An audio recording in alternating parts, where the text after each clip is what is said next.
Chuck, you just began to share a story with me about a gentleman that was rather unusual, and this is a story, and please continue. Well, we called him Uncle Blue. Uncle Blue. Uncle Blue. And this is back in the 40s in L.A., living in Los Angeles. And we were, young lads. And I lived in it was like an apartment complex. It was in Quartz. Mm-hmm. And he would walk down the sidewalk a certain time in the afternoon after school. And his kids would go out there and look for him because we knew that he would be coming by. And he was an old black man who was dressed in rags. Mm-hmm.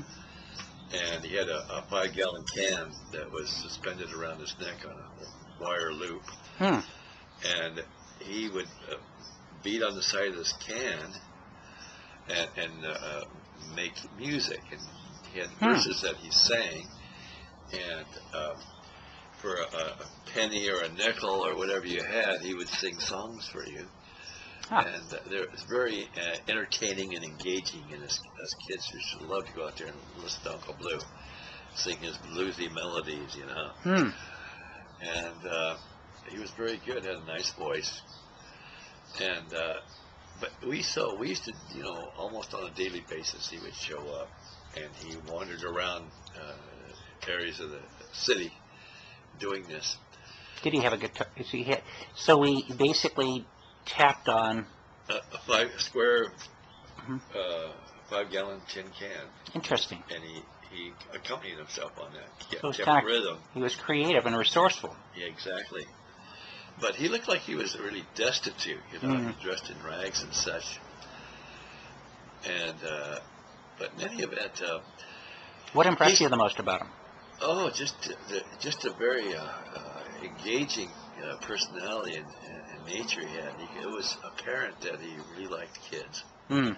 And his sole purpose of doing what he did, it became apparent that it was about, the joy and pleasure he brought young children. Hmm. And I think, he wasn't making a lot of money doing this, but I think he did it for the, to watch the expression that came over the faces of the children he entertained. Hmm. Well, anyway, at a point in time, he stopped coming by, but us kids would still go out there on the sidewalk in front of the apartments to, waiting for him to come by. But after a while, we stopped going out there, and sometime later, saw something in the newspaper that told about he had passed away. Hmm. And they had found a fortune in bills and coins in the walls and niches of the hovel that was his home. Wow. And so he was a wealthy man. He was quite well off, and without any next of kin, I can only assume that it all went to the state. But it was apparent to me that the reason he did that was because of the joy and pleasure he got from watching the expressions that came over the kids' faces. That's a powerful story. Back in on the streets of Los Angeles. That's great. And you're even more notable is he's someone in your life that you'll never forget. Exactly so. There you go. Well, thanks for sharing that with me, Mr. Blue. All right. Uncle Blue. Uncle Blue. Uncle Blue. Uncle Blue. Oh, a little more personal. Sounds good. All right. Thanks, Chuck.